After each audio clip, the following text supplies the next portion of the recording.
Negeri elok amat ku cinta, tanah tumpah darahku yang mulia, yang ku puja sepanjang masa. Anda lihat coba, panasnya bukan main katanya ingatnya. Hujan, banjir. Coba baru sekian jam hujan, banjir. Langsung banjir. Di mana-mana terjadi. Nah, itu menjadikan kita semua. Kenapa Firmansyah? Karena eksploitasi alam yang sudah sering kita bahas itu, menurut hemat saya ini perlu menjadi perhatian bagi saya. Dan melalui Nuansa Podcast ini, saya sebagai fungsional pustakawan, ahli muda, ingin memberi saran atau ingin memberi masukan kepada pemerintah. Saya lihat saudara-saudaraku elit bangsa, saya melihat bahwa eksploitasi dari seluruh kekayaan alam yang ada di Indonesia sudah berlebihan dan keterlaluan. Saya pertanggungjawabkan di hadapan Allah dan di hadapan kebenaran pengetahuan yang saya punya.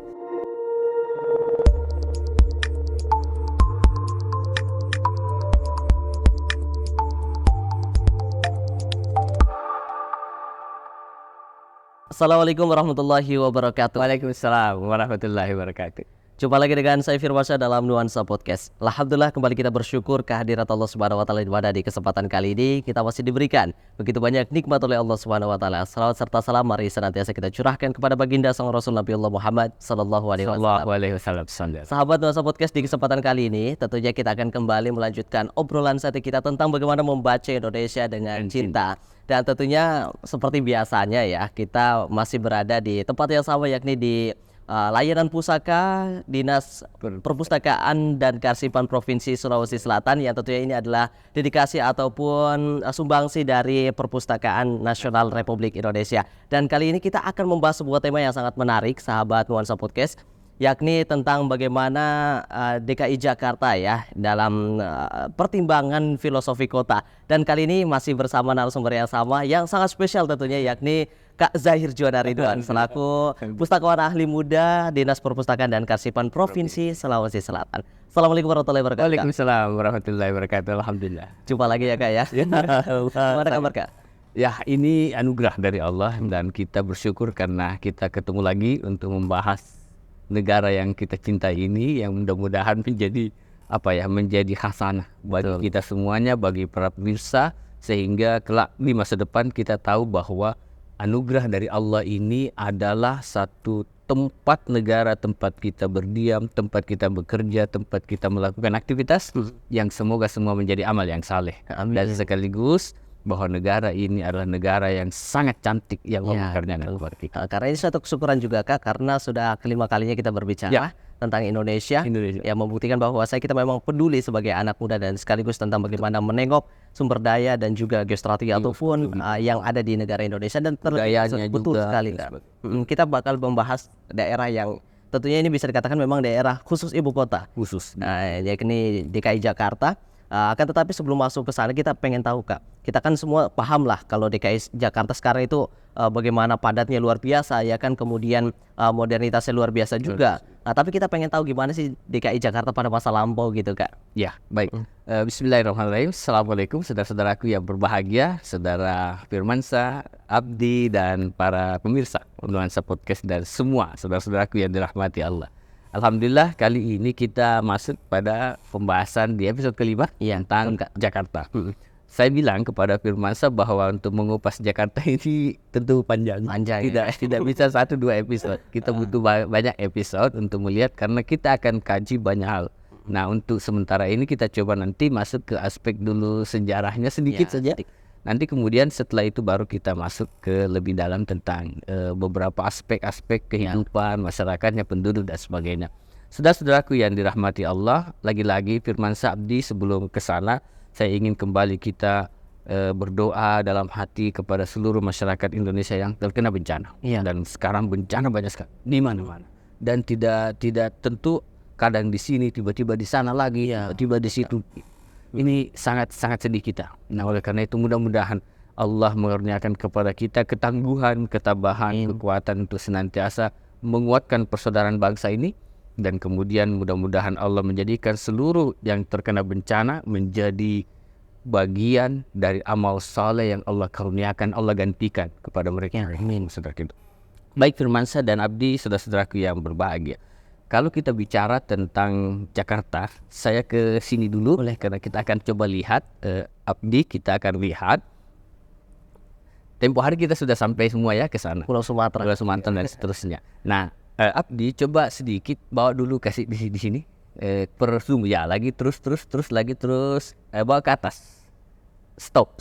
Nah, saudaraku yang berbahagia, ini adalah kawasan yang menurut hemat saya perlu menjadi cermatan oleh kita semuanya. Kenapa?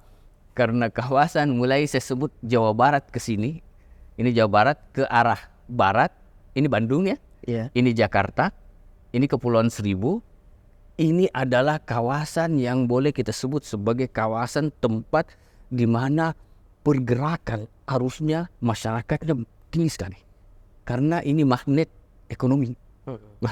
Nah, karena dia magnet ekonomi, maka kemudian itu menyebabkan pergerakan orang dalam perspektif demografinya, penduduknya menjadi besar sekali, daya tariknya dan sebagainya. Nah, nanti barangkali menarik kalau kita kupas tersendiri ketika itu.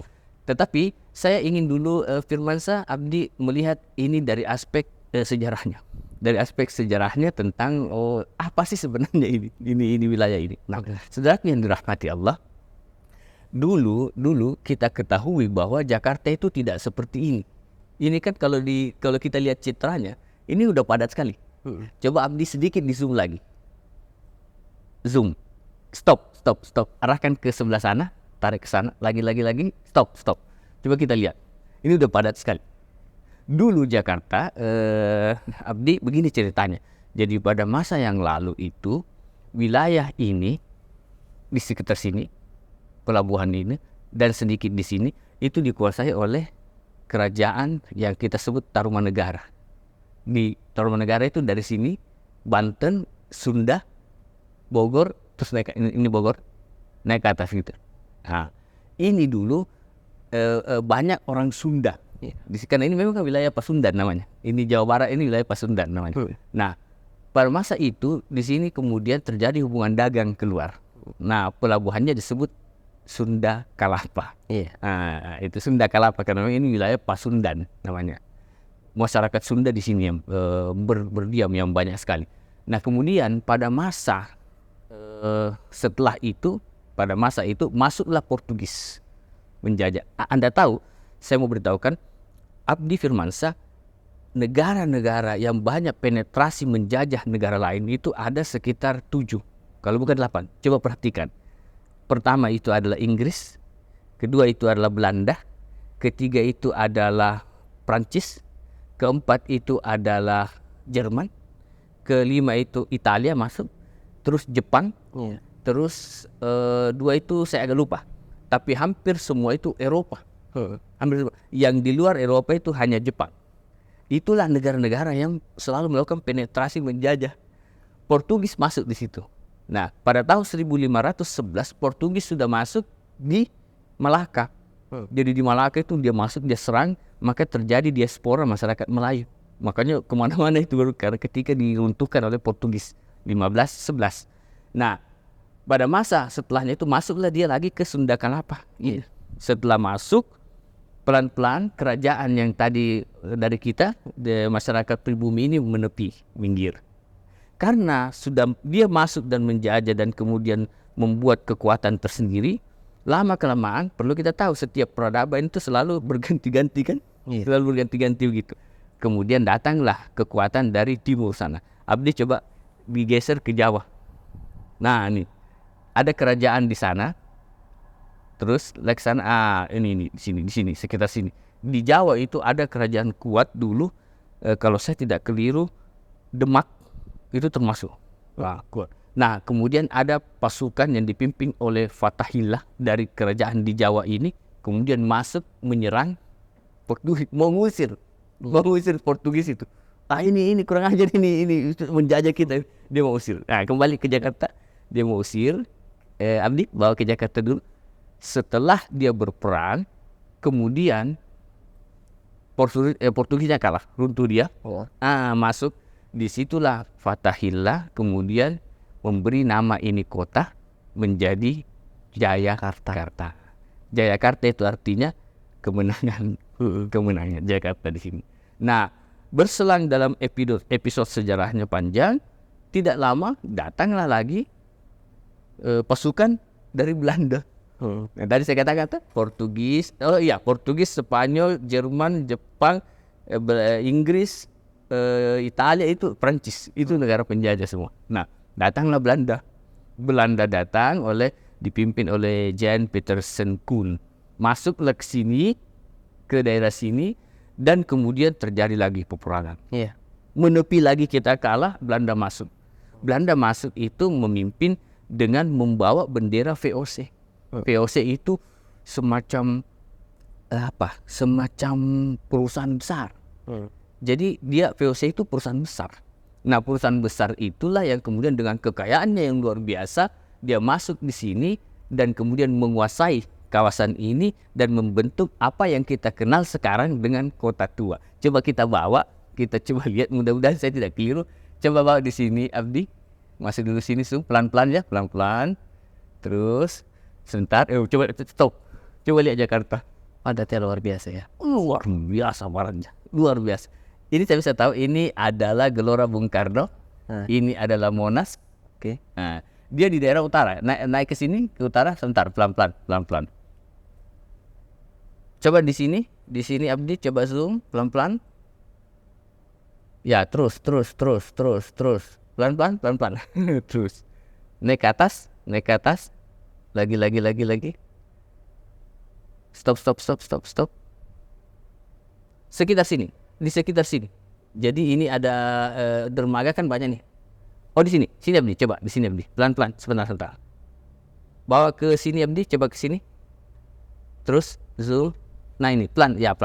Naik terus, itu naik ke atas. Bukan. Ya, stop. Nah, ini. Ini kawasan. Ini kawasannya. Yeah. Nah, dulu masih kecil sampai ke sini. Itulah wilayah yang kemudian setelah Belanda masuk, dia kasih nama Batavia. Nah, masih kecil dulu karena orang belum banyak. Batavia. Terjadilah peningkatan hubungan dagang dan sebagainya. Karena ingat, Belanda itu datang karena rempah-rempah. Bukan cuma di wilayah Jakarta, tapi juga dia datang sampai ke Ternate, sampai ke daerah-daerah lain. Untuk kekayaan rempah kita itu dia ambil, termasuk lada dan sebagainya. Nah, di kawasan inilah berdiri peradaban, di mana berkumpullah masyarakat Eropa, termasuk juga sebagian pribuminya nanti berlapis-lapis. Ada kan yang semacam Buddha, ada yang sudah tinggi statusnya dan sebagainya. Nah, terjadilah terbentuklah peradaban di masa pemerintahan Hindia Belanda yang mereka sebut Batavia. Nanti setelah Batavia itu kurang lebih tahun 1619 kan mulai mereka. Pada tahun sekitar 1799 Batavia itu runtuh. Ini runtuhnya panjang ceritanya karena ada kaitannya dengan sesama mereka itu saling gesek. Karena faktor korupsi, kecurangan. Nah, ini menarik kalau kita mencoba belajar peradaban. Kalau kita belajar peradaban nanti ingat, keruntuhan akan semakin dekat manakala kalian sudah saling membenci, kalian sudah saling iris-mengiris, kalian sudah saling menelikung, kalian sudah saling mencurangi antara satu dengan yang lain, kalian sudah merampok. Makanya perhatikan peradaban, kalau negara kita sudah kayak begitu, tidak lama lagi negaramu bakalan hancur. Itu penting sekali diperhatikan. Makanya kenapa menjaga persaudaraan dan kemudian menjadikan persaudaraan kita sebagai modal untuk bangkit bersama, mulia bersama, itu menjadi penting. Jangan sampai nanti kalau kita sudah saling iris-mengiris, telikung, menelikung, curang-mencurangi, berbuat zalim dan tidak lama lagi hancur. Nah, 1799 VOC hancur. Hancur. Nah, kemudian ini setelah masa yang panjang itu, pada pemerintahan datanglah Jepang. Kan Jepang sempat bentrok lagi dengan Belanda. Dia masuk Jepang itu, Belanda sedikit menyingkir. Setelah masuklah pada tahun 1942, Jepang menguasai lagi. Dan Anda tahu pada masa pemerintahan Jepang itu Jepang itu cepat, 42, 45 selesai.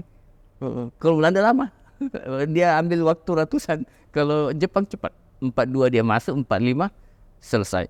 Selesainya Jepang adalah pada masa ketika terjadi bom atom di Hiroshima dan Nagasaki. Kalau saya cerita itu panjang sekali, tapi saya tidak akan ke sana.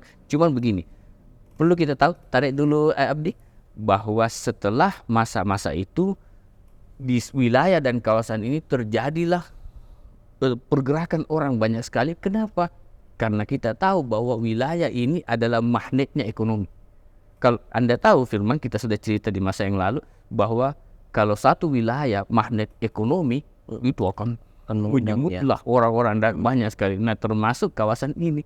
Dan apalagi ini pelabuhan-pelabuhannya pada masa lalu tadi, mulai dari Sunda Kelapa dan sebagainya, memang sudah sering menjalin hubungan dengan pihak lain, sehingga rame-rame dan terus akhirnya sampai seperti ini. Padahal dulu coba Anda bayangkan ya, ini Monas ya, lihat dulu sekecil itu.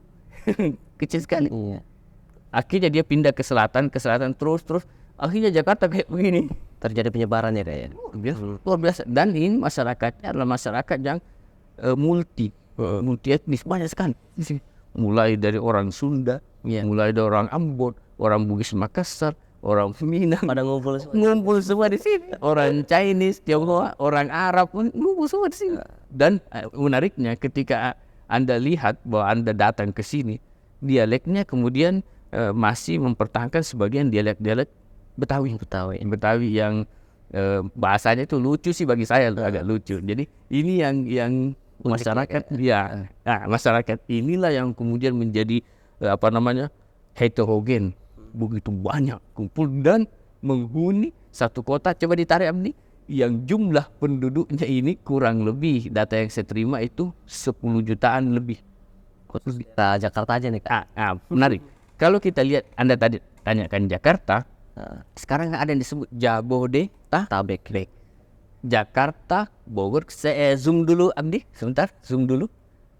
Zoom. Ya, naik, angkat, stop. Angkat sedikit ke utara. Ya, stop. Nah, ini Jakarta, ini kan Jakarta Pusat nih. Ya. Jakarta Utara itu di sini. Ke atas. Coba lihat jam yang ke utara dulu. Ya. Ini nih Jakarta Utara. Ini adalah Jakarta Timur ke sini, ke sana, sono. Ini adalah Jakarta Selatan, ini yang ini ke sini. Gelora Bung Karno. Ini adalah Jakarta Barat ke sini. Ini pusat nih, ini Monas, gampang sekali kita lihat kan. Nah, ini Jakarta Pusat kecil ini. Nah, dulu kan hanya segitu. Sekarang kenapa menjadi sedemikian banyak? Karena penduduk yang begitu rupa. Nah, Anda lihat sekarang Jakarta, Jabodetabek, Jakarta, Bogor di mana? Ayo kita tarik dulu Abdi. Lagi kasih tarik dulu Abdi. Ya, stop. Lagi sedikit, lagi. Stop.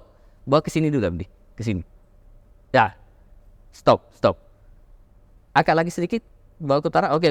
Stop. Nah, ke selatan, tarik ke sini, ke utara. Nah, coba lihat. Ini Jakarta. Oke. Ini kawasan Bogor, ini kawasan Bogor. Ini kawasan Bogor. Ini kota Bogor. Ini kawasan Bogor. Makanya dia masih banyak tinggi di atas kan? Iya, tinggi di atas. Nah, ini Jakarta, Bogor, Tangerang itu ini. Oke. Tangerang, Depok itu di sini, sekitar sini. Jabodetabek. Bekasi ini di sana. Kalau ini sudah Purwakarta. Nah, ini yang dimaksud Jabodetabek. Iya, gabungan beberapa daerah. Gabungan dari beberapa daerah. Dan ini magnet ekonominya luar biasa. Itu sebabnya banyak orang kalau sudah di sini tidak mau pindah. Kalau dia sudah beraktivitas, sudah merasa nyaman, dapat rezekinya di sini, biasa dia malas pindah. Karena memang ini sudah pusat dari segala pusat. Dan inilah kawasan di seluruh Indonesia yang paling padat. Paling padat. Anda bayangkan orang beraktivitas ini kurang lebih, data yang terakhir di atas 10 juta. Anda bayangkan banyaknya. Makassar kita ini kan terakhir data saya terima sekitar 2 jutaan. Kalau dia masuk, kalau malam hampir 2 juta. Kalau dia siang bisa 2 juta lebih sedikit. Karena aktivitas banyak kan. Nah, coba Anda bayangkan kalau lebih 10 juta. Wadahnya itu banyaknya itu penduduk di sini. Nah, inilah yang menyebabkan mengapa kota ini menjadi cermatan banyak pihak, termasuk nanti filosofinya apakah kota itu ibu kota perlu dipindahkan. Dan saya sedikit luruskan tadi Firmansyah karena dia sebut daerah khusus ibu kota, karena pemerintah sekarang sudah memindahkan dengan undang-undang baru itu. Jadi ini sudah daerah khusus Jakarta.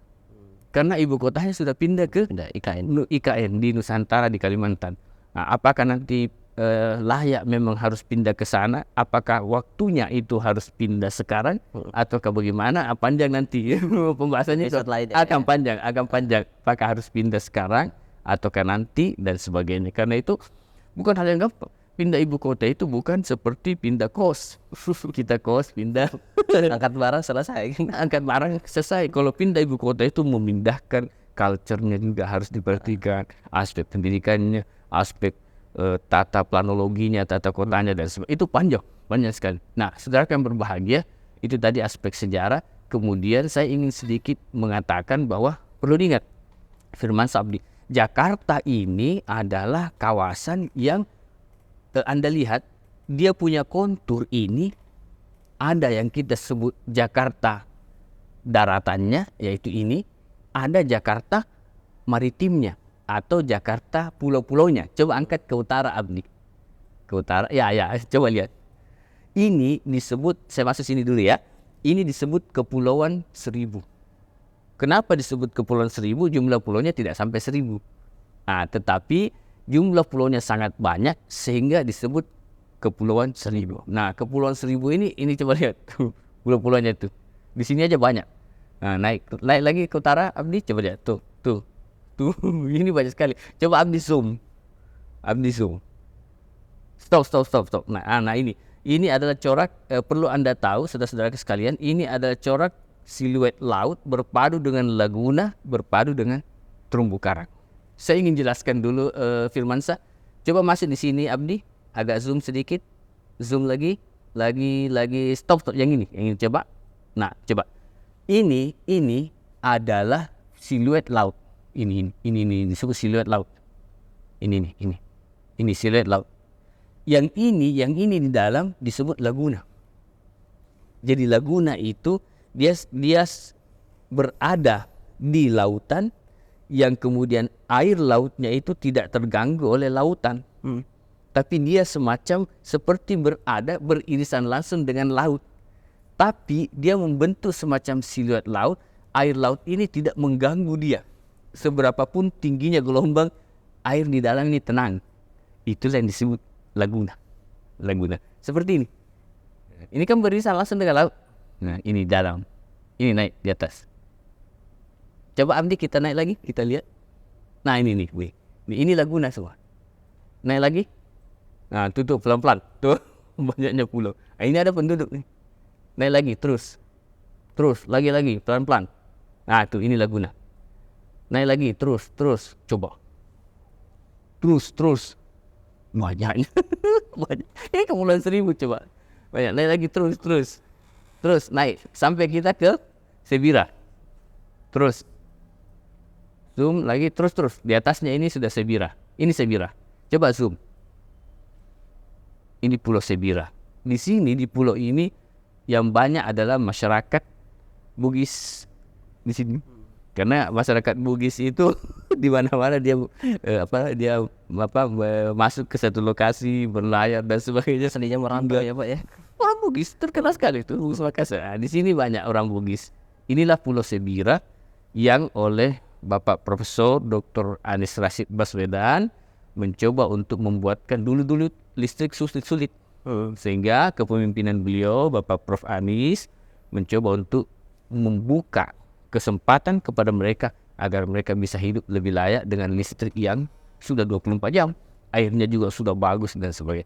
Alhamdulillah, inilah yang harus kita pikirkan bahwa kita semua perlu untuk melihat Indonesia, bahwa Indonesia ini tidak cuma daratan tapi ada banyak pulau-pulau. Itu barangkali dulu sebagai pengantar sedikit tentang Jakarta. Ini lagi ntar. Tapi tadi sempat menarik tentang bagaimana perkumpulan orang-orang yang ada di Jakarta sangat padat sekali begitu ya, Kak ya.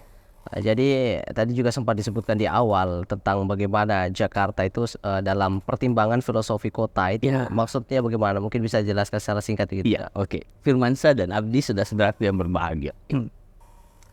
Saya ingin berkata bahwa Jakarta dalam timbangan filosofi kota adalah satu upaya kita berpikir bagaimana sebenarnya kota itu, khususnya Jakarta ini, dilihat dalam perspektif dasar atau asas-asas yang akan membuat penduduknya itu bahagia. Sebenarnya itu maksud saya. Misalnya contoh begini, Jakarta dalam timbangan filosofi kota artinya bagaimana filosofinya satu kota yang bisa mengantar masyarakatnya hidup bahagia. Kan sebenarnya semua kota-kota yang dibangun di seluruh dunia itu kan tujuannya kan memang itu ya. Iya. Masa kota dibangun untuk membuat sengsara, betul, pasti itu. Nah, tentu inilah yang tidak mudah. Firmansyah harus tahu bahwa seluruh pemangku kepentingan dan pejabat di semua negara itu pasti pusing memikirkan hal itu. Kenapa? Karena kita harus tahu kalau namanya kota, ada aspek-aspek yang menjadi rumit adalah aspek transportasinya. Ada aspek adalah penduduknya. Ada aspek di dalamnya adalah tata kotanya. Ada aspek di dalamnya polusinya. Ada aspek di dalamnya tentang pendidikan, seni budaya dan sebagainya. Bagaimana menghidupkannya. Sementara kita tahu budaya-budaya dalam satu masyarakat ketika sudah menjadi kota modern, dia sekarang berubah, melenceng kan, tergeser oleh arus-arus budaya yang baru. Dan itu kan dipikir semua oleh para pengambil kebijakan, dan itu tidak. Itu kalau kita tidak cukup cermat, tidak cukup cerdas, tidak kuat, tidak tangguh dalam memikirkan semua itu, jangan jadi gubernur, jangan jadi wali kota, jangan. Nah, sedikit saya mau bicara itu, Firmansyah. Saya itu suka sedih, Firmansyah, Abdi. Kalau kita ngelihat ya menjelang pilkada dan sebagainya itu, semua orang tiba-tiba mau jadi wali kota, jadi gubernur, jadi ya apa, bupati dan sebagainya.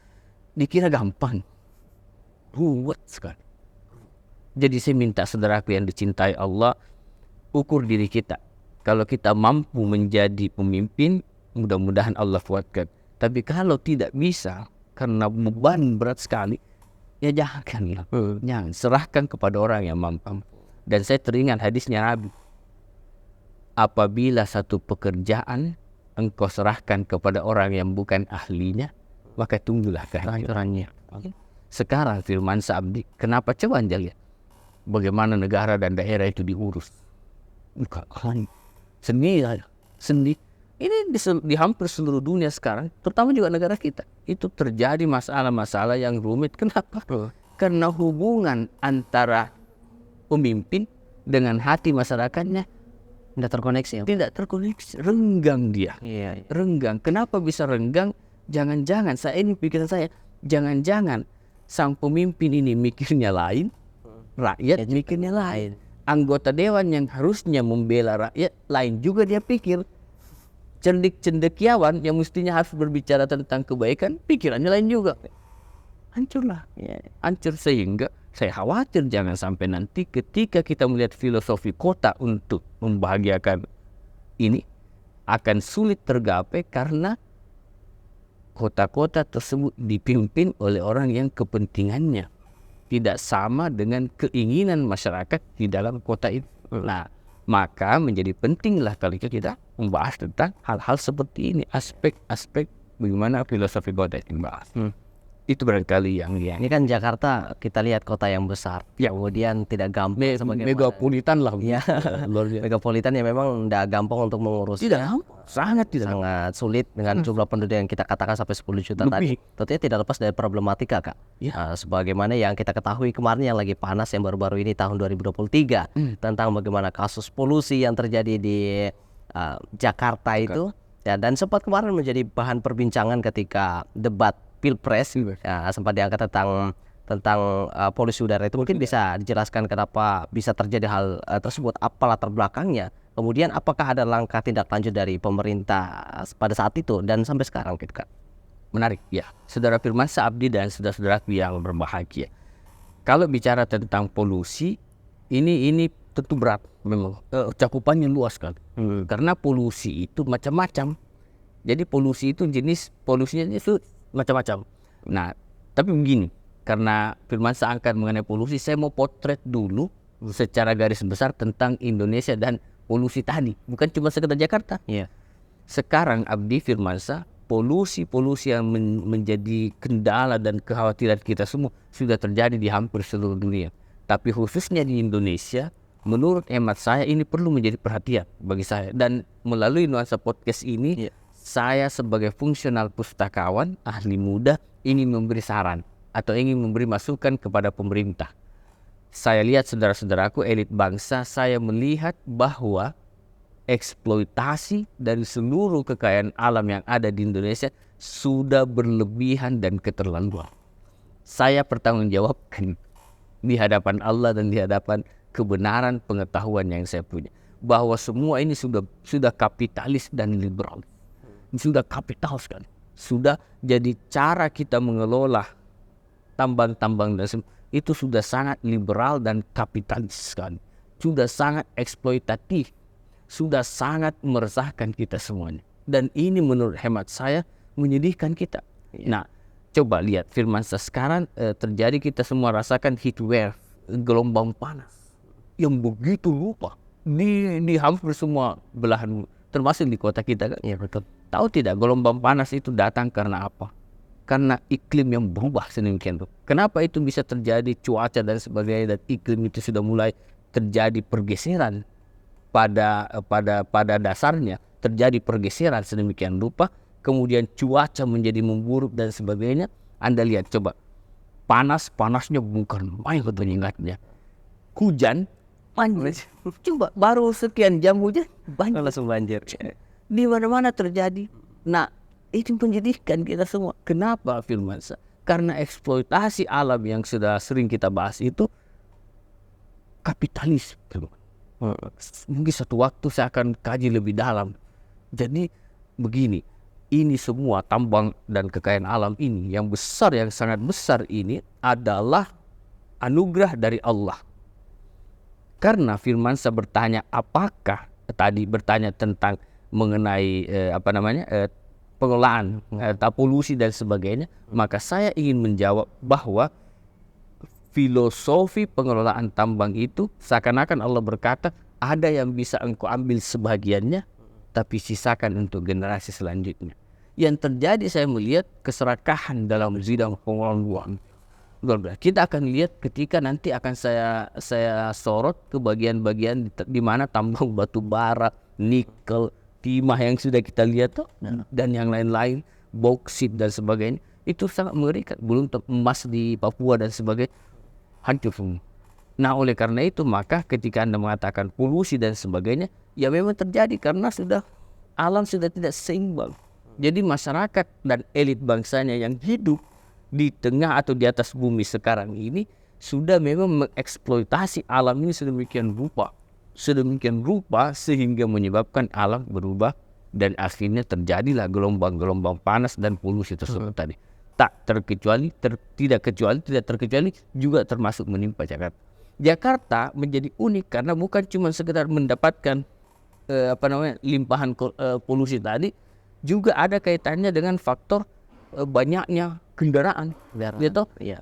Tetapi kemudian kita lihat bukan cuma sekedar banyaknya kendaraan, tapi kepadatan gerak masyarakat itu menyebabkan juga terjadinya polusi itu.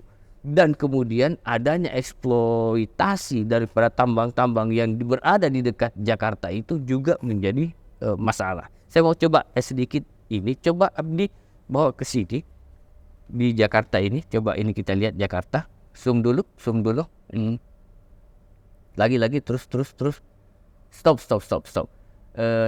Tarik ke sini, agak ke bawah, bukan ke sini ya, lagi stop. Nah, di sekitar sini ada, jadi begini, ada batu bara itu entah dia di mana, tapi dia sehingga mungkin untuk menjadi terminal pelanjut untuk dibawa keluar Transit. transit.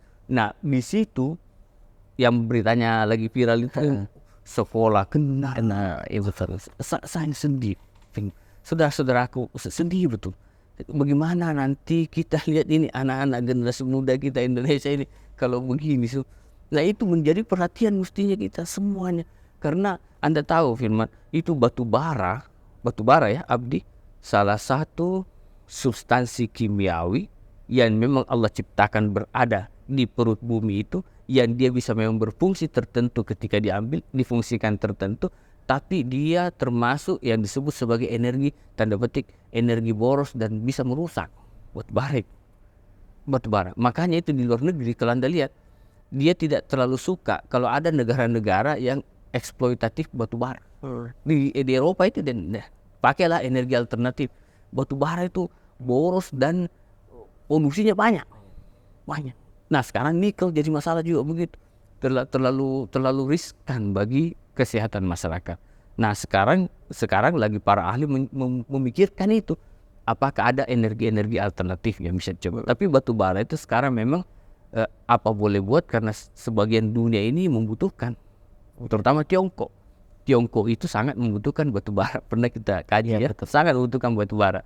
Nah penghasil batu bara itu Korea, Rusia, Indonesia, Australia, termasuk Tiongkok. Nah ini semua penghasil batu bara. Tapi Anda lihat Australia mengelola batu baranya, dia tidak eksploitatif, tidak sedikit. Jadi Indonesia saya lihat ini seperti pola-pola kita di dalam mengelola ini. Maaf para pemimpin elit bangsa, saya ingin mengatakan dari ilmu pengetahuan yang saya dapat ya, dari citra-citra satelit dan kemudian saya mengamati, baca buku, dokumen, kita ini terlalu kapitalis. Seperti aji mumpung.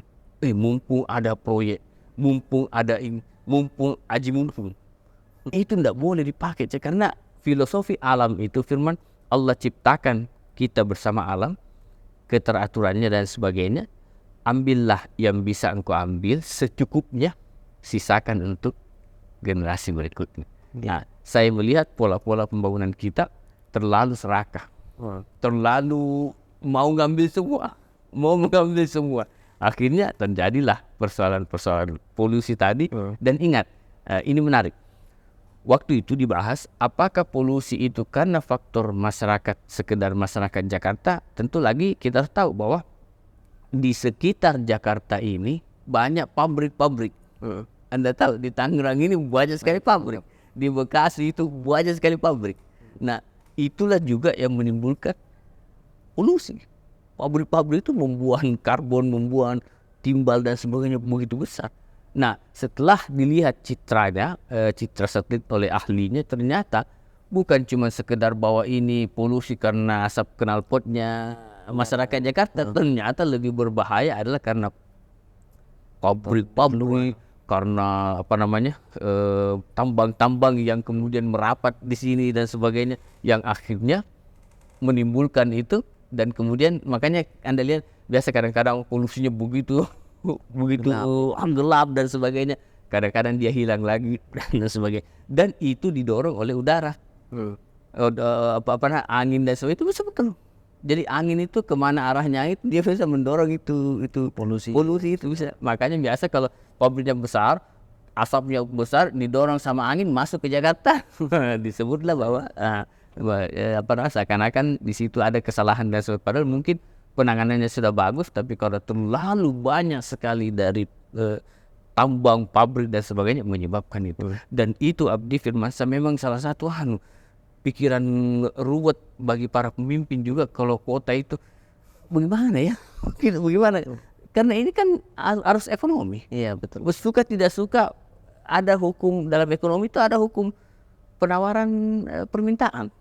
Jadi memang kita harus menghadapi rumitnya menata kota karena faktor dari adanya penduduk yang memang beririsan langsung dengan kepentingan yang terlalu banyak. Itu barangkali yang saya ingin sampaikan dalam perspektif yang awal ini, yang benar-benar tentang kemarin kan memang sempat bikin pusing di jajaran pemerintahan tentang polusi udara ini ya, sampai tentang permasalahan ini diangkat dalam debat itu kemarin Pak.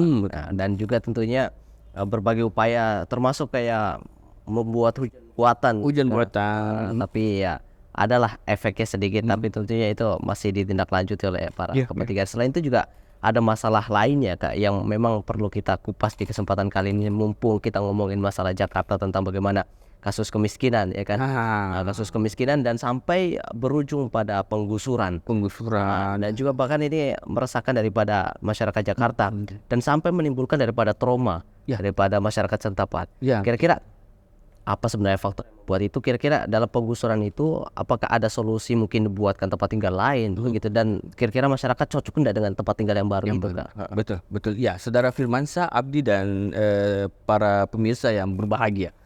Berbicara tentang aspek fenomena sosial, fenomena kemiskinan, fenomena penggusuran dan segala macam, itu kalau kita kaji itu bab demi bab itu saking dalamnya ini fenomena. Kalau kita bicara fenomena sosial dalam sekali Firmansyah. Jadi kita akan coba dekati potretnya dulu mengenai itu.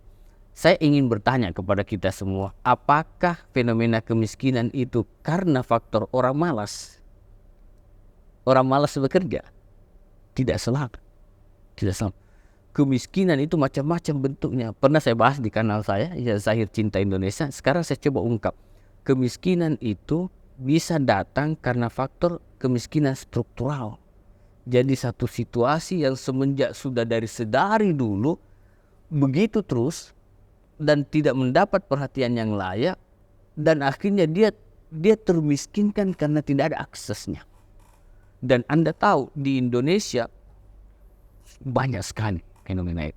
Dan saya ingin sampaikan Firmansyah dan Abdi, dalam agama itu kan saya pernah jelaskan bahwa ada orang kelompok saya sebut sebagai orang-orang yang jet set. Artinya itu orang-orang yang kayanya sudah keterlaluan kaya, udah kaya betul dah. Di Indonesia ada, tapi jumlahnya sedikit. Ada orang di bawahnya ini jumlahnya orang-orang yang kaya, jumlahnya juga sedikit. Yang super kaya dan yang kaya. Di bawah ini Firmansyah ada kelompok orang yang jumlahnya sangat banyak. Itu disebut kelompok menengah. Siapa kelompok menengah? Kelompok kebanyakan. Dia tidak masuk jajaran miskin, tapi dia pas-pasan. Kelompok menengah ini ada yang menengah mendekat ke kaya, ada kelompok menengah mendekat miskin. Nah, kelompok menengah ini dalam perspektif tinjauan yang sudah saya baca dokumennya, itu jumlahnya banyak sekali di Indonesia. Di bawahnya kelompok menengah masuk kelompok miskin. Kelompok miskin itu kelompok yang kalau kita bahas perspektifnya, kemiskinan itu adalah orang, siapa yang dianggap miskin? Orang yang tidak mampu memenuhi kebutuhan hidupnya sehari-hari dengan layak. Jadi kalau kita mau memotret kelompok miskin, kelompok yang tidak bisa memenuhi kebutuhan hidupnya sehari-hari dengan jumlah yang layak. Nah, ini banyak juga, banyak sekali. Di bawah kelompok miskin ada yang disebut fakir. Dalam saya kira saya tahu ya, dalam Islam itu fakir lebih parah daripada miskin, kan akar katanya kalau saya fukrunnya, yang artinya itu tulangnya patah. Jadi agama mau mengatakan, coba Anda bayangkan kalau orang sudah tulangnya patah, sudah tidak bisa apa-apa. Sudah tidak bisa apa. Nah, itu yang tidur di emper toko, yang tidur di bawah jembatan, itu fakir. Nah, tugasnya negara, fakir dan miskin ini harus dipelihara, tanda petik. Bagaimana cara memeliharanya? Nah, inilah yang kemudian pernah juga saya bahas. Coba kita pakai ayat surah Al-Ma'un dalam agama itu. Ara'aital ladzi yukazzibu biddin fazalikal ladzi yad'ul yatim wala yahuddu ala ta'amil miskin, dan seterusnya. Ayat itu Abdi firman, kalau Anda kaji, itu kan sering dibaca oleh Bapak Muhammad Darwis yang dikenal Kiai Haji Ahmad Dahlan, yang tokoh besar Anda di Muhammadiyah itu. Semoga Allah menerangi, memuliakan dan mengangkat derajat beliau. Itu ayat itu sederhana, tapi kalau Anda baca luar biasa maknanya. Itu di ayat itu dia kasih begini, kamu tahu nggak siapa yang mendustakan agama?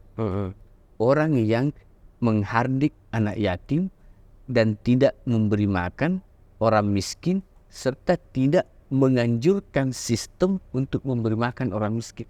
Jadi orang yang mendustakan agama bukan hanya orang yang dia mampu lalu dia tidak beri makan orang miskin, bukan hanya itu ayat itu, tapi orang yang dia tidak menganjurkan satu sistem terbentuk supaya hilang kemiskinan itu ayat itu. Sekarang yang saya temukan fenomena kemiskinan terutama juga di Jakarta, lah memang orang termiskinkan oleh sistem termiskinkan. Coba lihat Firmansyah, kalau Anda lihat orang-orang, saya berapa kali ke Jakarta, Anda lihat orang-orang miskin itu tidak ada peduli, kasihan, hampir tidak ada peduli. Kecuali kalau ada pemimpin-pemimpin yang bertakwa, yang soleh, yang bisa peduli.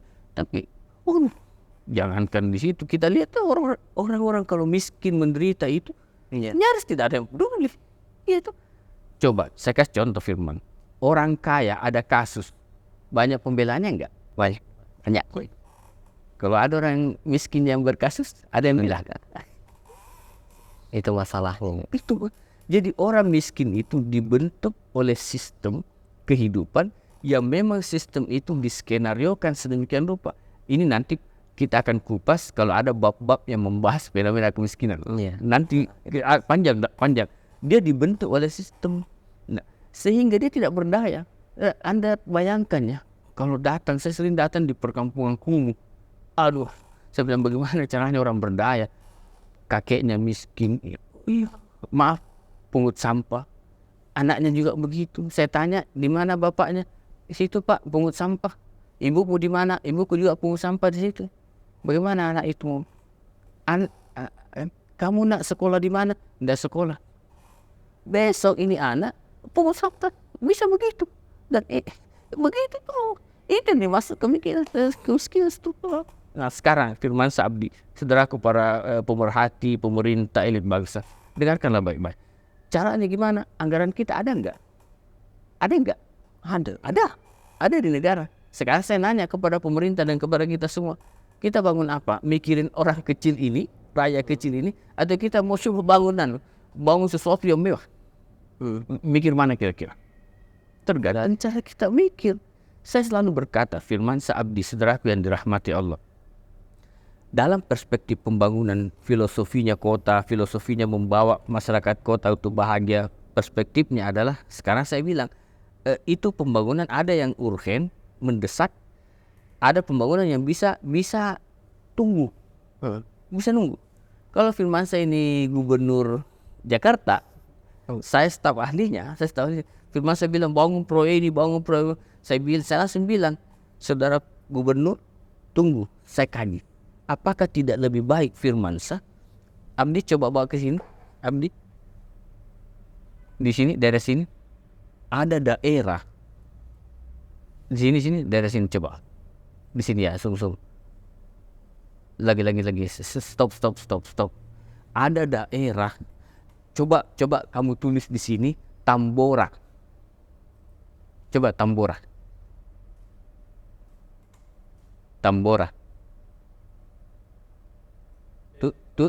Tulis aja kawasan Tambora, coba. Itu ya. Coba, coba. Ya.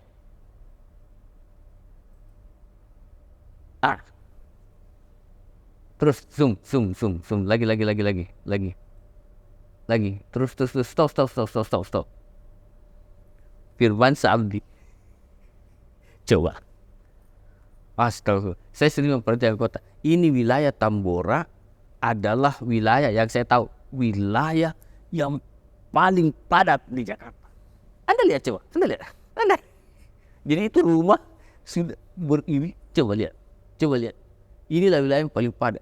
Anda tahu, dalam aspek kota, kalau rumah kayak begini, gampang kriminalnya, gampang orang saling membunuh. Kebakaran, kalau begitu terbakar bisa menyulut banyak. Ini padat begini. Sekarang kan kalau Anda gubernur tadi, bangun proyek yang besar-besar, saya akan kasih dia pertimbangan. Saudara gubernur tidak akan memperhatikan saudaramu di sini yang Tambora ini. Coba turunkan perangkat desa atau perangkat daerah di sini. Coba sensus ini, berapa anak mudanya, berapa ini yang tidak bekerja.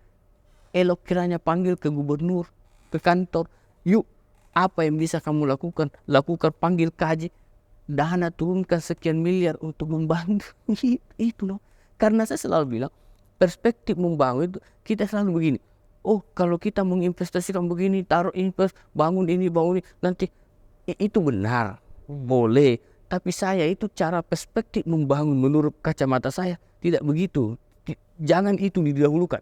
Yang Anda dahulukan adalah ada orang di negeri ini, di kawasan ini, di tempat kita, di dekat kita, yang bahkan makan pun tidak bisa.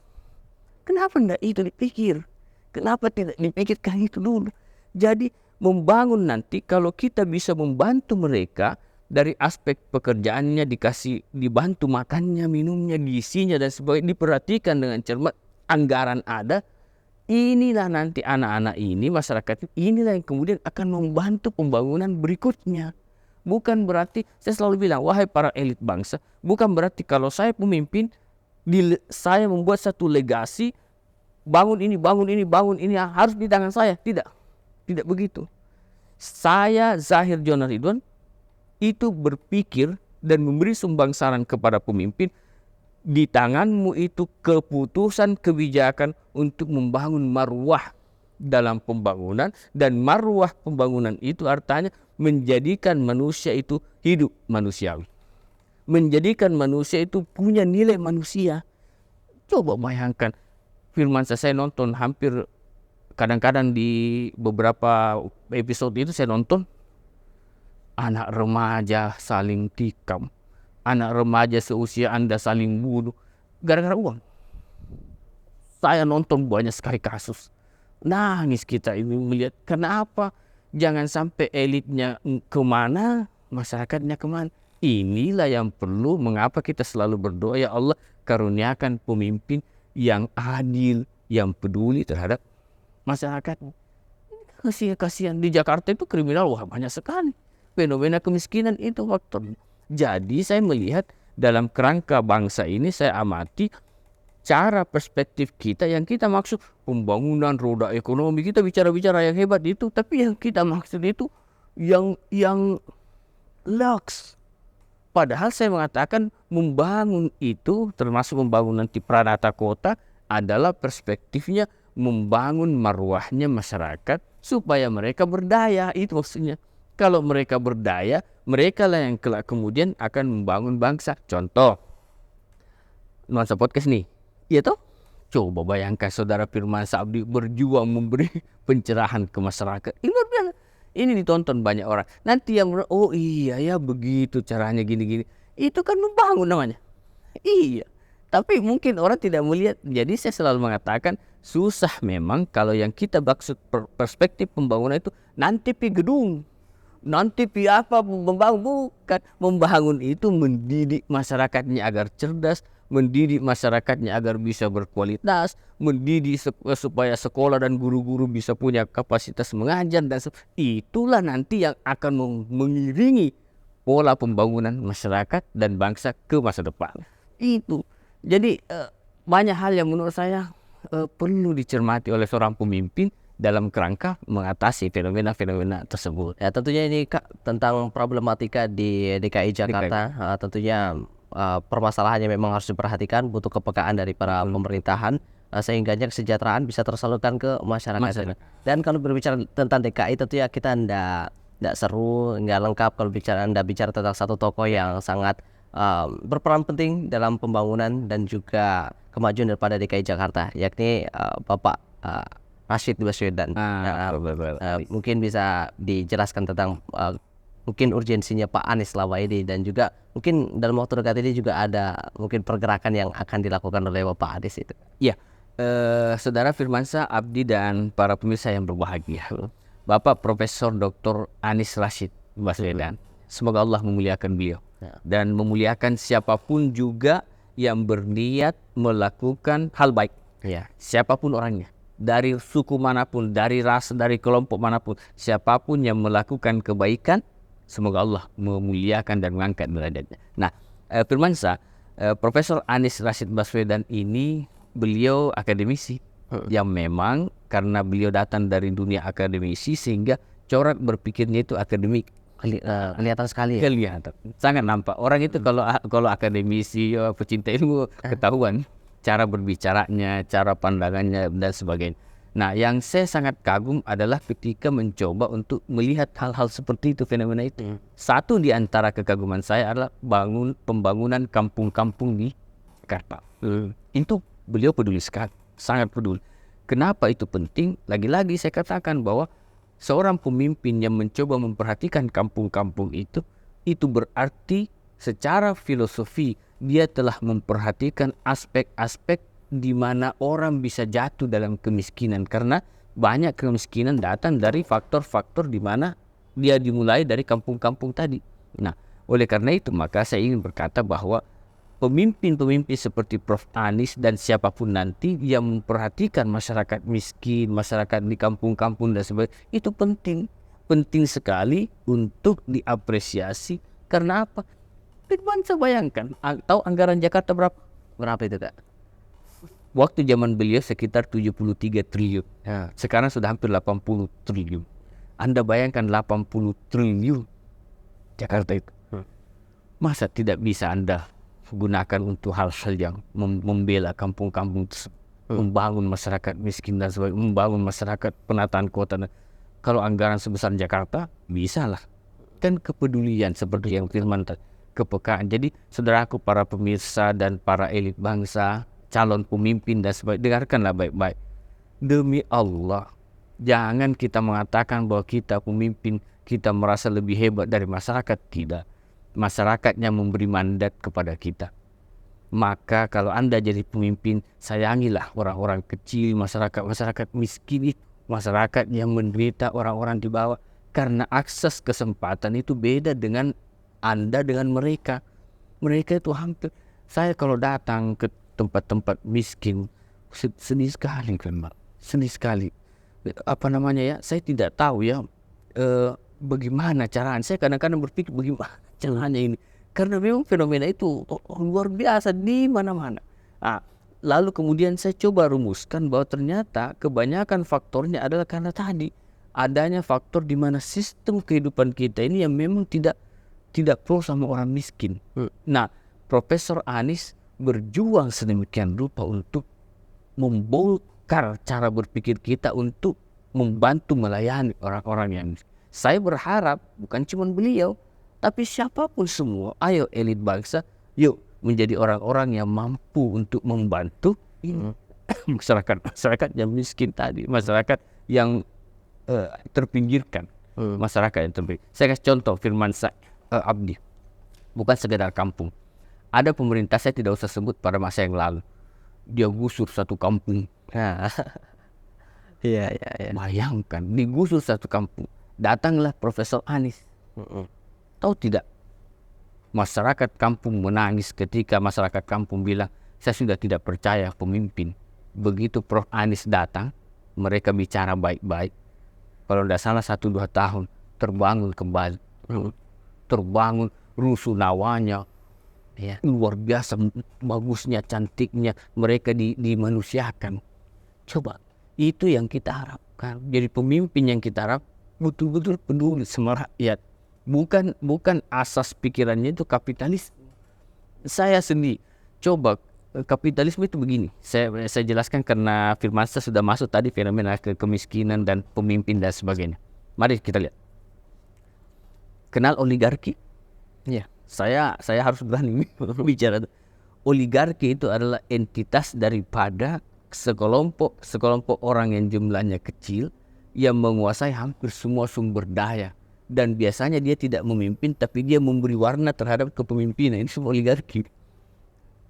Firmansyah misalnya dia pemimpin, saya pengusaha. Saya bilang, Firmansyah kamu maju deh jadi gubernur di tempat ini, jadi ini itu, nanti saya biayai. Itu oligarki. Saya biayai dia. Ongkosnya misalnya katakanlah ya 10 miliar. Dia terpilih. Begitu dia terpilih, saya langsung, ini Firmansyah, kan kamu terpilih gara-gara saya. Iya. Itu. Akhirnya apa? Dia manut kepada tuannya. Akhirnya tambangmu, kekayaan alammu, sumber daya ini kasih saya dong. Iya. Untuk apa? Itulah yang menyebabkan sistem yang kita bangun demokrasi di Indonesia itu menjadi awut-awut dan menjadi rusak sebenarnya. Dan panjang kalau saya nanti kasih kesempatan saya bicara tentang demokrasi. Panjang itu ceritanya. Ya. Karena kita akan bicara tentang apakah Indonesia betul-betul demokrasi atau sebenarnya tidak, jargon saja. Bukan Iya. cuma kata. Ada cuma jargon saja. Karena demokrasi itu syaratnya harus kelas menengahnya kuat, kelas miskinnya tidak seperti itu kelas miskin sebagian kita kalau disogok Saya selesai. ini yang terjadi di negeri kita. Nah maka lagi-lagi saya ingin katakan bahwa dalam satu tali ini ikat mengikat antara kepemimpinan, antara masyarakatnya, antara sumber daya alamnya, antara ini termasuk oligarkinya, jangan serakah. Karena keserakahan itu apapun bentuknya tidak akan pernah mendatangkan kemaslahatan dan demi Allah, dimanapun Anda mau cari rumusannya, keserakahan tidak akan pernah membahagiakan. Dunia akhirat hancur. Itu yang terjadi, dan sekarang negeri kita ini sudah sangat, menurut saya elitnya sudah sangat serakah, kapitalis sekali, liberal sekali, dan nilai-nilai Pancasila yang kita mau bangun seperti sirna. Aduh, saya sedih sekali melihat semua Firmansyah. Kalau kita kaji ini panjang sekali, panjang sekali. Abdi coba ini dulu, ditarik dulu.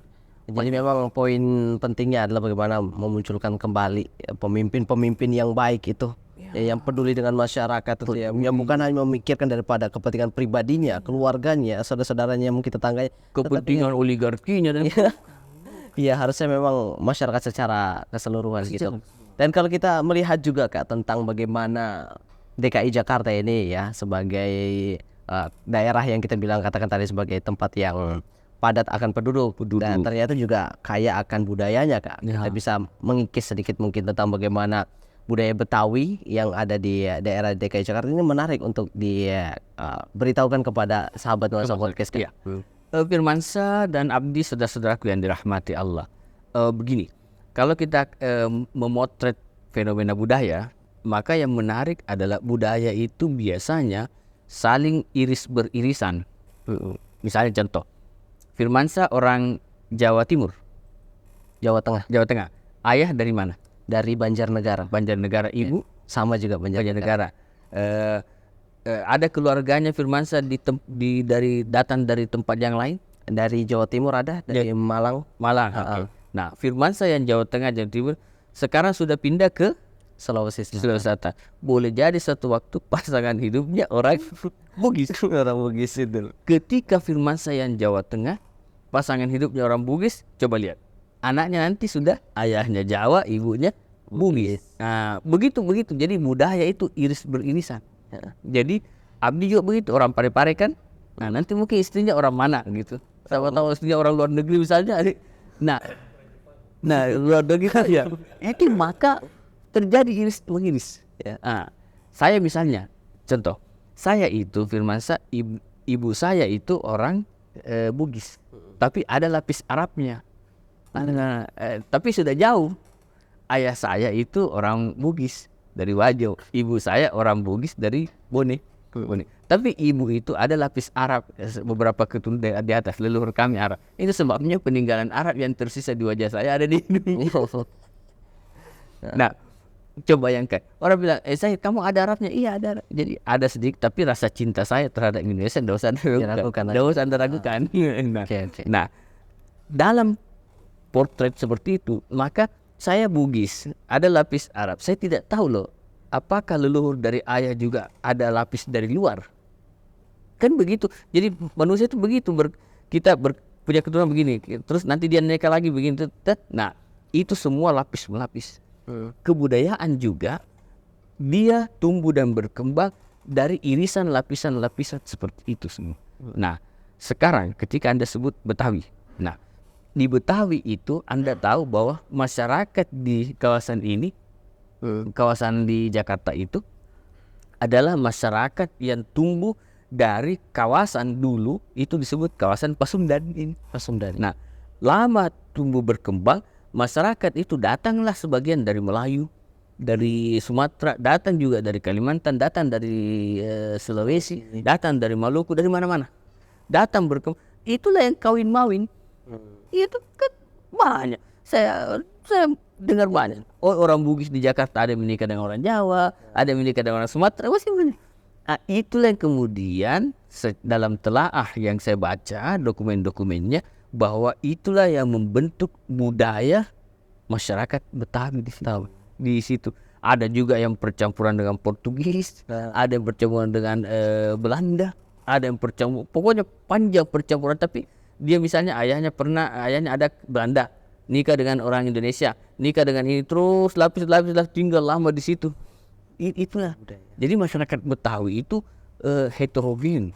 Jadi masyarakat yang dari lapis menjadikan mereka hidup dalam satu kota, merasakan bahwa dia satu kesatuan dari masyarakat Betawi yang tinggal di kawasan tadi yang saya tinggi di Jakarta. Coba zoom dulu Amni.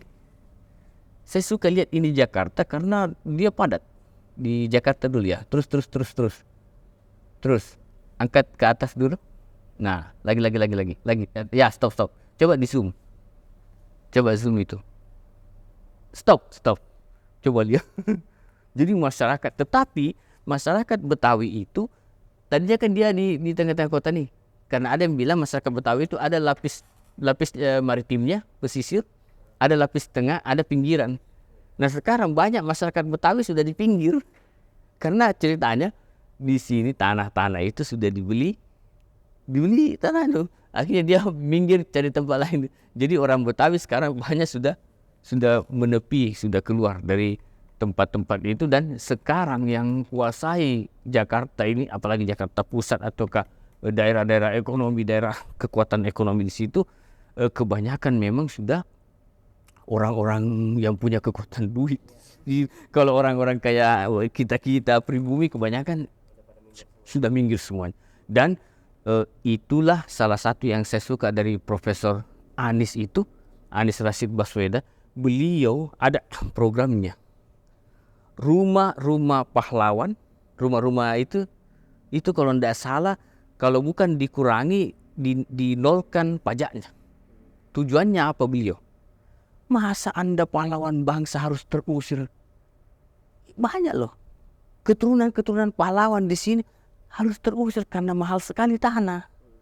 Dan pemimpin beliau itu menjadikan itu, jangan biarkan orang-orang pribumi yang sudah kakek-kakeknya membela bangsa sedemikian rupa harus terusir. Itu hebatnya itu, pikiran-pikiran begitu. Jadi saya mau supaya pemimpin lihatlah yang begitu.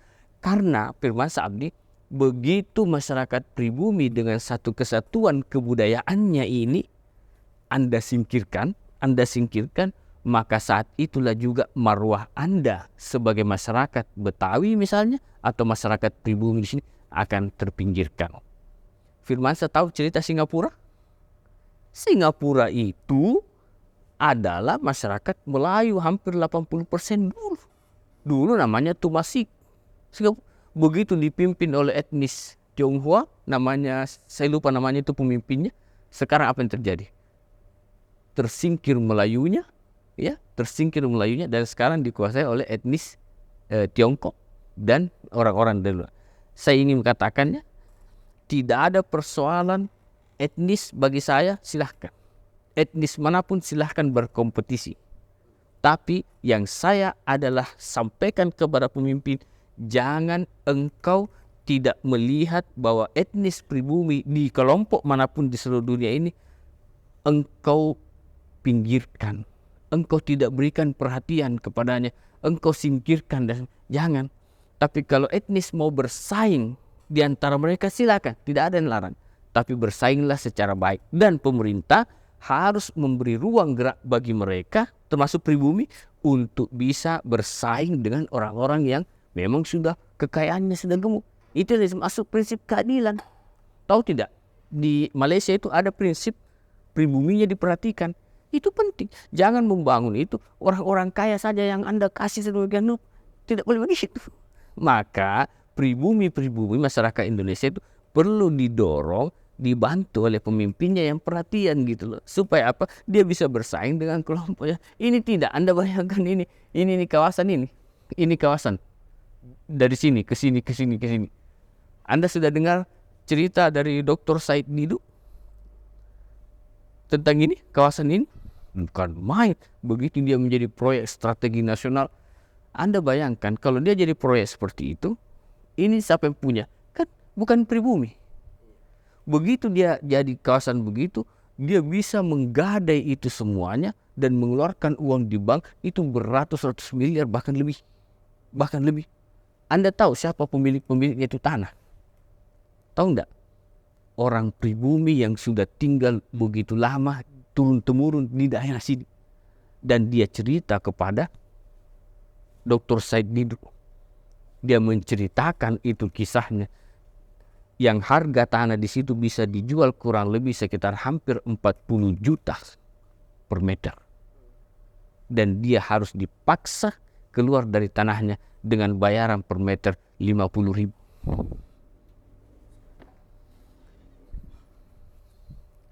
Itulah oligarki yang jahat. Jadi saya selalu bilang kepada Firmansyah, kepada Abdi, pembicaraan kita ini mungkin kita melihat lapis-lapis dasarnya. Tapi ada lapis yang dalam yang banyak orang tidak pahami. Yang lapis dalam itu adalah permainan liberalisme dan kapitalisme yang semua tahu sama tahu uang yang menjadi raja. Coba Anda bayangkan. Ini ada tokoh masyarakat di situ bercerita, Pak, kalau kami terima Bapak bicara tentang ini, kami bisa mati mendadak, mati berdiri. Kami bisa kencing celana gitu. Saking apa? Saking ketakutannya. Takut sekali. Jadi orang tanya, bagaimana penyelesaiannya saya kalau begitu? Tidak ada yang mampu kayak kita hanya bisa memberikan saran. Tapi satu-satunya memang pemegang kekuasaan. Itu. Jadi yang bisa merubah itu pemegang kekuasaannya. Itu sebabnya lagi-lagi agama mengatakan, kata Nabi, seandainya Firmansyah, Abdi, hanya satu saja doamu yang akan diterima Allah, Anda minta apa? Firman minta apa? Kalau Allah bilang, Firman saya terima doamu, tapi satu saja yang saya terima, Anda minta apa?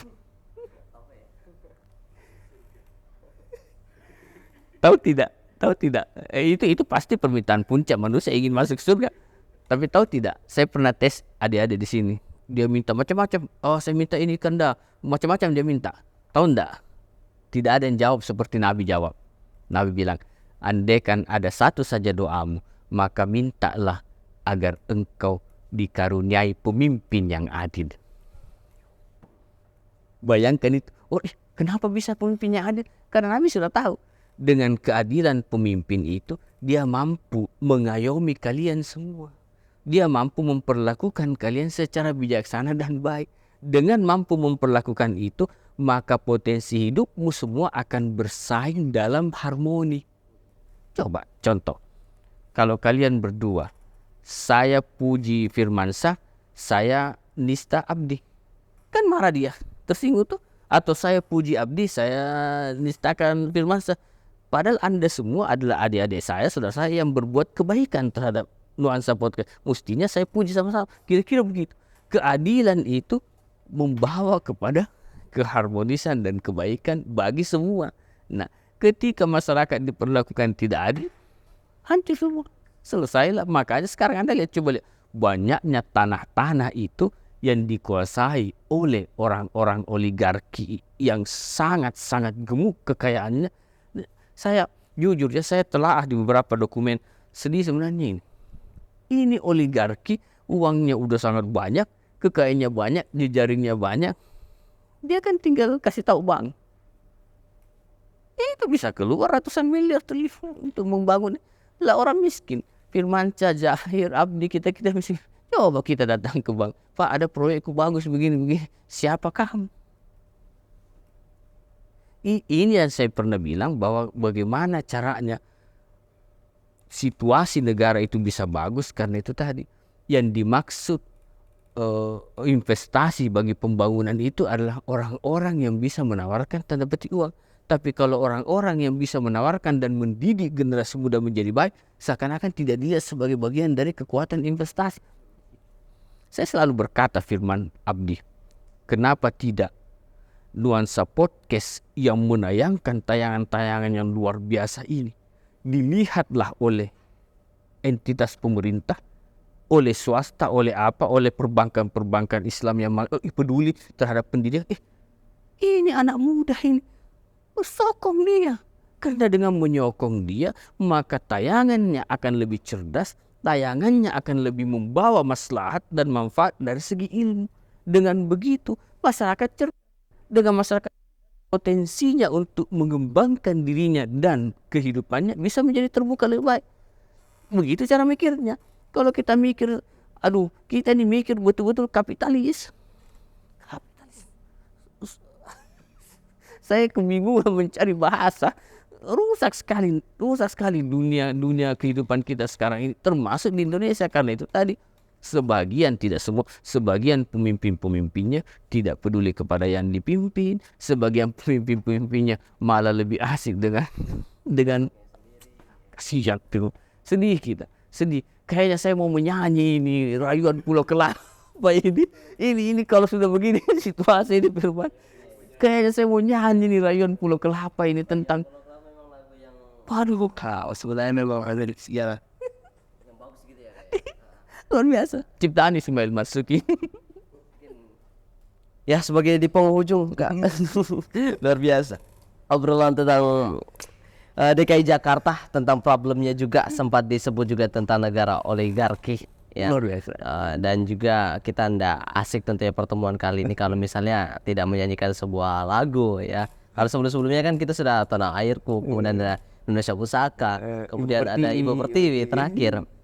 Dan malam ini spesial tentunya Rayuan Pulau Kelapa. Mungkin bisa senandungkan. Iya. Baik, saudara Firmansyah, Abdi, saudara-saudaraku yang dirahmati Allah. Sebelum saya menyanyi, saya mau tunjukkan di mana itu Taman Ismail Marzuki. Ayo Abdi, kita ke sana coba. Ke Monas dulu. Karena lihat ini nih, ini Monas ya. Terus. Stop. Bawa ke sini dulu. Sebentar. Agak ke sini coba. Ya. Sebentar. Coba ke sini. Ini. Ya ini. Lanjut terus. Sebentar. Abdi, kamu ambil di sana tanda orang, terus turunkan di sini coba. Turunkan di sini. Ya. Ya, situ gitu ya. Putar. Tunggu dulu. Kita lihat dulu. Coba. Belum itu ya. Wait. Coba kasih keluar dulu Abdi. Kasih keluar kembali. Tapi ya kasih keluar. Nah. Saya mau kasih tahu. Angkat lagi. Nah, stop. Ini adalah ruang teater dan ini semua ini. Terus angkat lagi sedikit. Abdi. Lagi. Stop. No. Ini masjid. Ini semua disebut area Taman Ismail Marzuki. Ini di dalamnya juga ada perpustakaannya ini. Nah, kenapa itu? Saking dihargainya beliau, Bapak Ismail Marzuki. Beliau adalah beliau disebut pahlawan yang kemudian telah menciptakan banyak lagu. Satu diantaranya Rayuan Pulau Kelapa. Nah, sekarang kita mau nyanyikan Rayuan Pulau Kelapa karena bagian dari rasa cinta kita terhadap Indonesia. Baik, Bismillahirrahmanirrahim. Mudah-mudahan suara saya ini bisa. Ya, Rayuan Pulau Kelapa ini ciptaan Ismail Marzuki yang filosofinya adalah beliau ingin memberitahukan kepada kita tentang indahnya Indonesia ini. 3, 2, 1. Tanah airku Indonesia, negeri elok amat ku cinta. Tanah tumpah darahku yang mulia, yang ku puja sepanjang masa.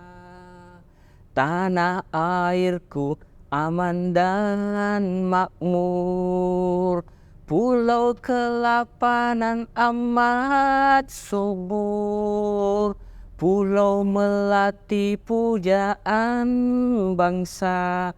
Sejak dulu kala melambai-lambai nyiur di pantai berbisik-bisik raja Klana memuja pulau nan indah permai tanah airku Indonesia. Coba sederhana ya, tapi sampai ke hati itu begitu luar biasanya beliau itu. Mau sama-sama? Saya belum hafal. Ayo.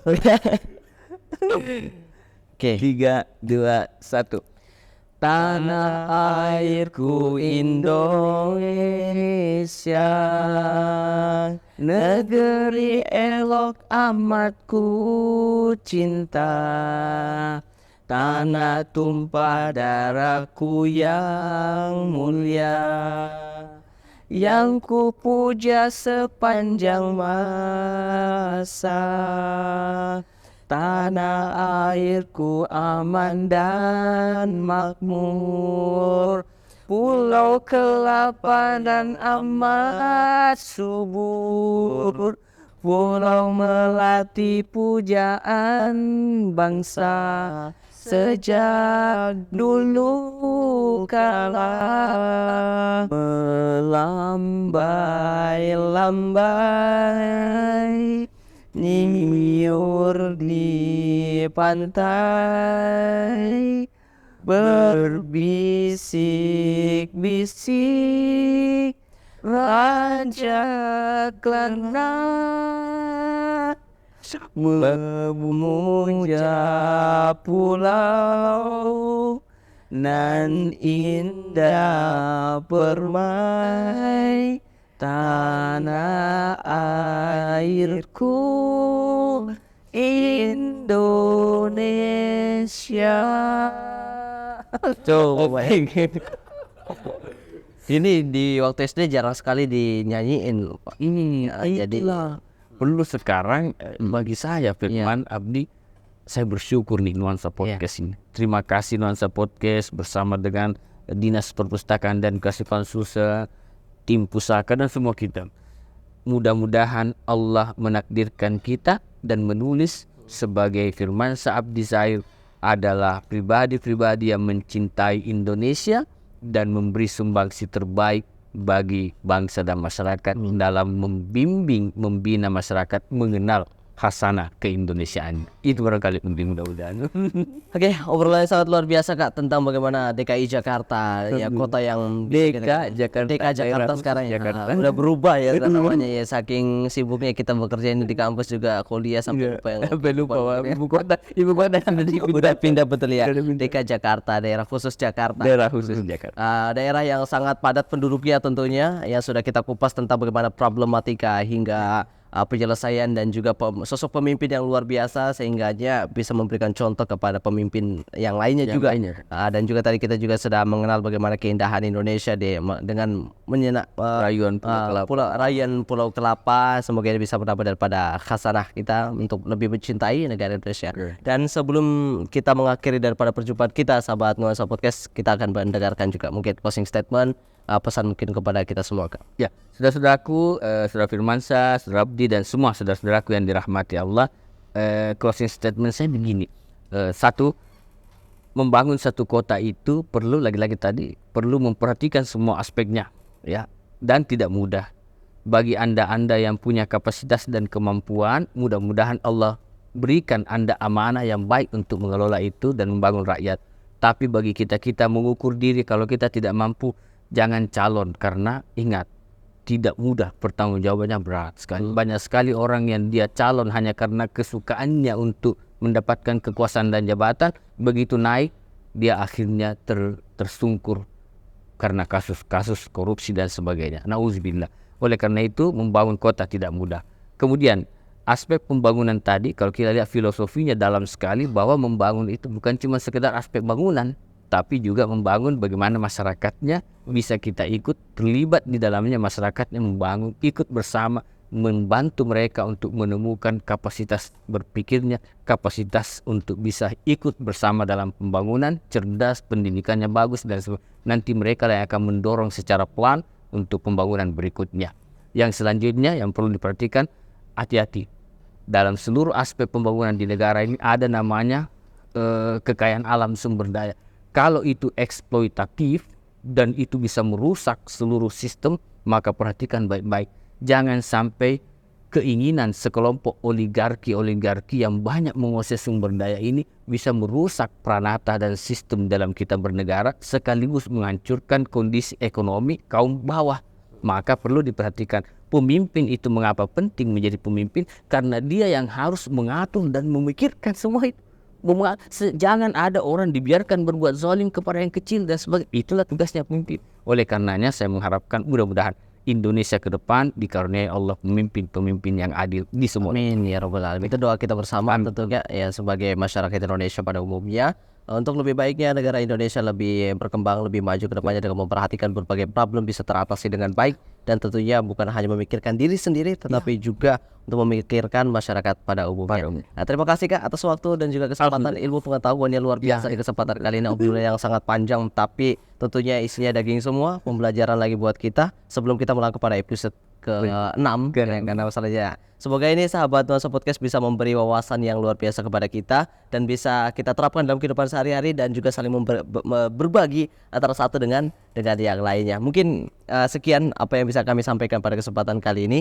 Kurang dan lebihnya mohon dimaafkan atas perhatian yang kami ucapkan. Terima kasih. Wassalamualaikum warahmatullahi wabarakatuh. Waalaikumsalam warahmatullahi wabarakatuh.